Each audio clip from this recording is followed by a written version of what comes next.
तो भाई लोग कैसे हो। आज मैं आप लोग के सामने लेके आया हूँ जालिम शहजादी। चलिए कहानी स्टार्ट करते हैं। चीन और तुर्किस्तान की सरहद पर कैमूर नाम का एक शहर था। वहाँ का बादशाह बहुत ही रहमदिल और नेक इंसान था। एक दिन वजीरे आला फरियादी हमसे क्या चाहता है।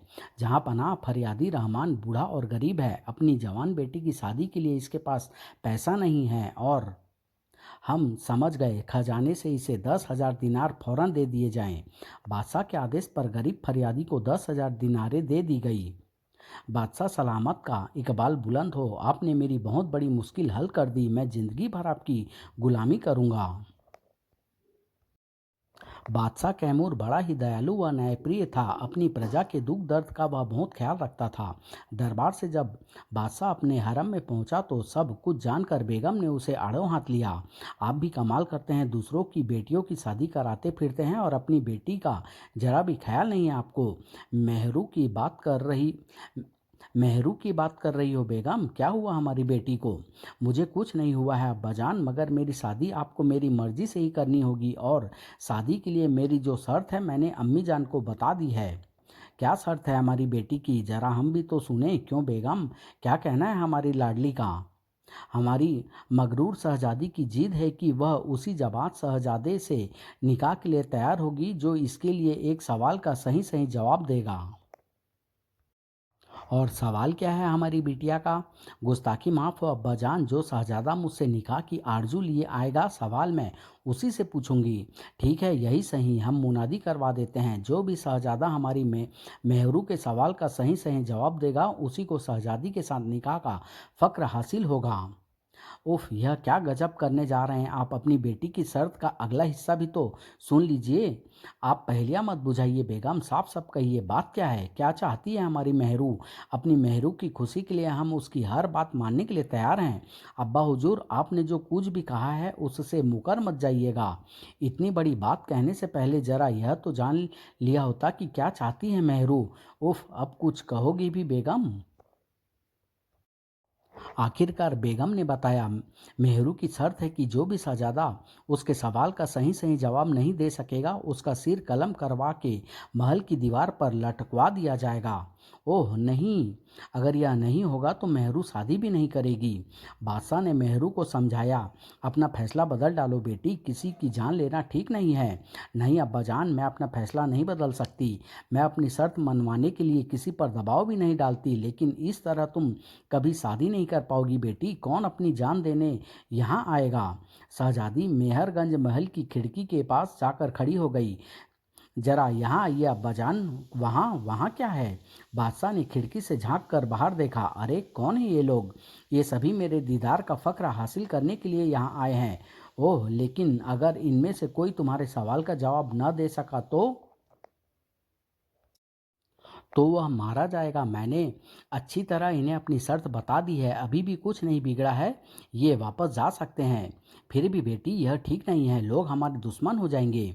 कोई दुश्मन नहीं होगा अब्बाजान, हर खूबसूरत चीज़ को पाने के लिए हजारों साल से बहादुर लोग अपनी जिंदगियों को दांव पर लगाते आए हैं। मैं खुदा से दुआ करूंगा बेटी कि पहला नौजवान ही तुम्हारे सवाल का जवाब दे दे।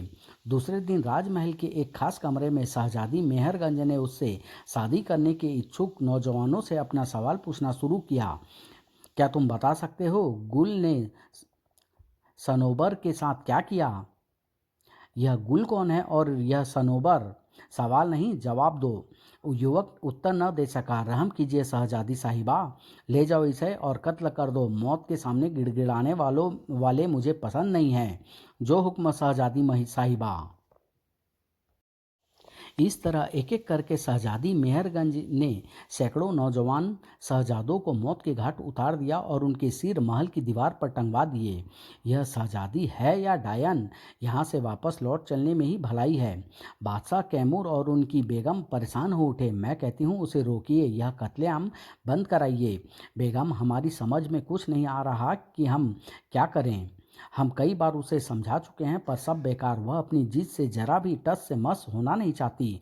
फिर आप बादशाह शमशाद लालपोश के शहजादे को ही समझाइए, वह यहाँ क्यों मरने चला आया है। हम उसे भी समझा चुके हैं, पर वह अपनी जिद पर अड़ा है। उसके साथ आए पांचों भाई भी उसे उकसा रहे हैं, और सातवां भाई बादशाह लालपोश के तो 7 बेटे हैं। हाँ, लेकिन सबसे छोटा शहजादा अलमास रूह बख्श इन शहजादों की तरह बेवकूफ़ नहीं है। बेगम, अगर इन्हें कुछ हो गया तो हम अपने दोस्त लालपोश को क्या जवाब देंगे? जवाब हम नहीं, वही देंगे। वे हमारी रियासत की ईंट से ईंट बजा देंगे। दूसरी ओर शाही बागीचों में एक दूसरा ही गुल खिल रहा था। हमारा भेद नहीं खुलना चाहिए मेहरू, नहीं खुलेगा मेरे सरताज। उधर शाही मेहमान खाने में बादशाह लालपोश के शहजादों ने अपने बड़े भाई को सजाया। वाह बड़े भैया, बिल्कुल दूल्हा लग रहे हो। वो तो ठीक है भाई, पर कुछ पता चला कि शहजादी सवाल क्या पूछती है? नहीं, जो सवाल का जवाब नहीं दे पाता वह कभी बाहर नहीं आ पाता। मेरे ख्याल से वापस अपने वतन चलना चाहिए। नहीं भाई, तुम क्या पीठ दिखाकर भागोगे? चलो ना भाईजान, वक्त हो गया है। थोड़ी देर बाद तुर्किस्तान की सबसे खूबसूरत शहजादी हमारी भाभी बन जाएगी। उस वक्त बड़े भैया हमें याद भी नहीं करेंगे। मेहरगंज ने लालपोश के बड़े बेटे से भी वही प्रश्न किया। बताओ शहजादे, गुल ने सरोवर के साथ क्या किया? दोनों ने मिलकर तिजारत की होगी। बेवकूफ़ सिपाहियों, रहम कीजिए शहजादी साहिबा, मैं अपने वतन लौट जाऊंगा। हुक्म शहजादी साहिबा, ले जाओ इसे और गर्दन उड़ा दो। फिर एक एक करके बादशाह लालपोश के छहों बड़े शहजादे अपनी गर्दन धड़ से अलग करवा बैठे तो यह खबर सहनसा शमशाद लालपोश को भी मिली और वह आपे से बाहर हो उठे। उस मगरूर शहजादी की यह हिम्मत, हम कैमूर रियासत को धूल में मिला देंगे। अब्बा हुजूर, अपने भाइयों की मौत का बदला लेने के लिए हम जाएंगे।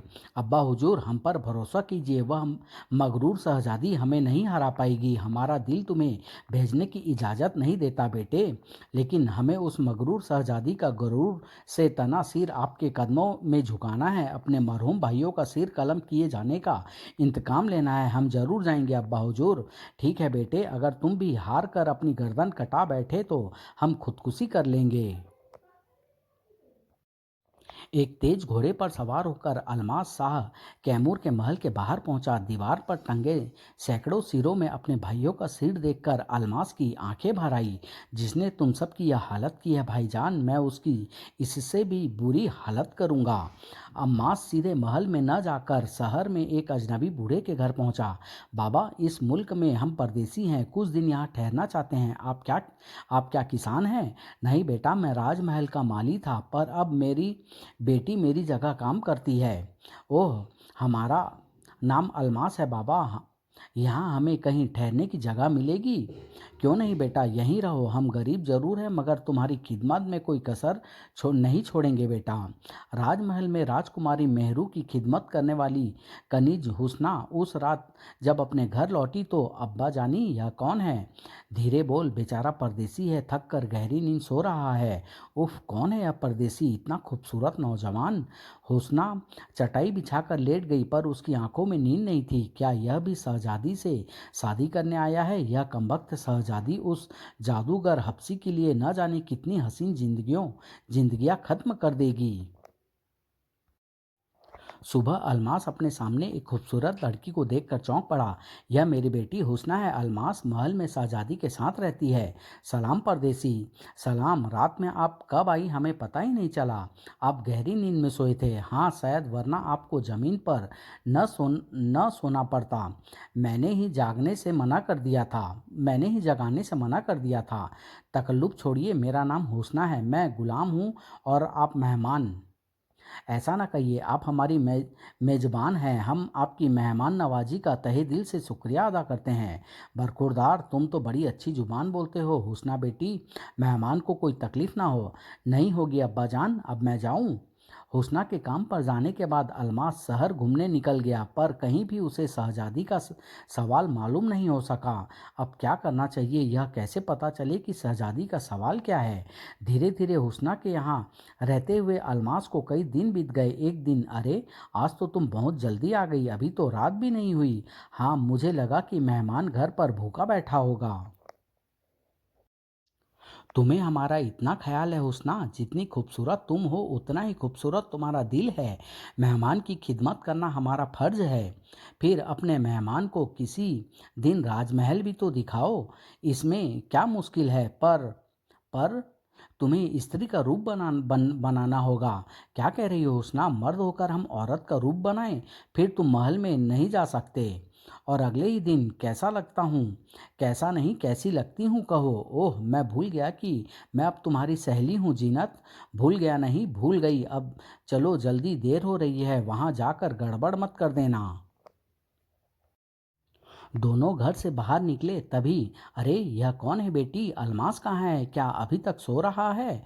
नहीं, वे घूमने गए हैं, यह मेरी सहेली जीनत है। अब कोई खतरा नहीं। अब्बा जानी ने भी तुम्हें नहीं पहचाना, और अगर महल में किसी ने पहचान लिया तो? कोई नहीं पहचानेगा, अलबत्ता किसी मर्द की निगाह पड़ गई तो जरूर तुम्हें उठाकर ले जाएगा। बाप रे! राजमहल की जनानी ड्योढ़ी में लौंडी अदाब बजा लाती है। शहजादी साहिबा, यह मेरी बहन जीनत है, मुझसे मिलने आई हुई है। आओ, हमें खुशी हुई तुमसे मिलकर। तुम्हारी यह बहन बहुत सुंदर है हुस्ना। जी बहुत सुंदर है, वाकई शहजादी बला की खूबसूरत है। हुस्ना ने अलमास को कोहनी मारी। जीनत बहन, शहजादी साहिबा को सलाम करो। हाँ, आदाब शहजादी साहिबा, माफ़ी चाहती हूँ, आपकी खूबसूरती देखकर मैं ठगी सी रह गई थी। हुस्ना, हम तुम्हारी बहन से खुश हुए, इसे महल दिखाओ। उस दिन अलमास ने नारी वेश में चोरी छिपे शहजादी मेहरगंज द्वारा कुछ बदनसीब शहजादों से वही सवाल पूछा जाते देखा, और फिर उत्तर न दे पाने पर उनके सिर धड़ से जुदा होते हुए भी देखे। रात को हुस्ना के साथ वह उसके घर लौटा तो, तुम लौट आई बेटी, लेकिन यह अलमास बिना बताए कहाँ चला गया? अब्बा जानी, आप भी धोखा खा गए। ये कौन है? क्या? अलमास ने औरतों के कपड़े उतार फेंके। उफ अलमास, यह तुम हो? जी चाचा जान, महल देखने की ख्वाहिश पैदा हुई थी दिल में, लेकिन औरतों के कपड़े पहनना भी कितनी मुसीबत का काम है। थोड़ी देर बाद हुस्ना खाना बनाने रसोई घर में पहुंच गई तो अलमास भी कपड़े बदल रसोई घर में पहुंच गया और बोला, हुस्ना, शहजादी के उस झूठे सवाल के बारे में तुम्हारा क्या ख्याल है? सवाल झूठा नहीं है, लेकिन लगता है शहजादी के रूप का जादू तुम पर भी चल गया है। रो रही है पगली, मैं तो शहजादी का जुल्म खत्म करना चाहता हूँ, मोहब्बत तो मैं तुमसे करता हूँ। हुस्ना रोते रोते अलमास के गले लग गई। पगली, आंसू पोंछ ले, ऐसी जालिम औरत से अलमास कभी मोहब्बत नहीं कर सकता जिसके सिर पर मेरे 6 भाइयों की हत्या का खून हो। कौन हो तुम? तुम्हारे 6 भाई? हाँ, मेरे 6 भाई शहजादी से शादी करने की आरजू में एक के बाद एक कत्ल हो गए, और मैं बादशाह लालपोश का सबसे छोटा बेटा अलमास हूँ। तभी बूढ़ा माली भीतर आया। हम लोग बहुत गरीब है बेटा, मैंने तुम्हारी बातें सुन ली है। मेरी बेटी तुम्हारे लायक नहीं है। नहीं चाचा जान, मैं शादी हुस्ना से ही करूँगा, शहजादी से तो मैं बदला लूँगा। उसी रात बूढ़े माली के सो जाने के बाद हुस्ना ने अलमास को धीरे से बताया, मेरे सरताज पूरी रात तो मैं मेरे सरताज पूरी बात तो मैं भी नहीं जानती, लेकिन एक हबसी शहर वाकफ से आकर शहजादी मेहरगंज के पास छिपा है। उसकी आंखों में गजब का जादू है।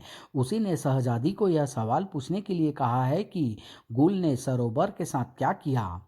ओह, इसका मतलब है मुझे वाकफ जाना होगा, शायद वहाँ कुछ पता चल सके। दूसरे दिन अलमास वाकफ जाने के लिए तैयार हो गया।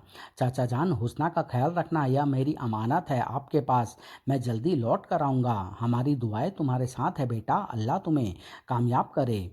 दिन भर सरपट घोड़ा दौड़ाते हुए अलमास रास्ता भटक गया और जंगल के एक फकीर की झोपड़ी के निकट पहुंच वह फकीर से संबोधित हुआ, बाबा, वाकफ जाते हुए मैं रास्ता भटक गया हूँ, रात भर के लिए पनाह चाहता हूँ।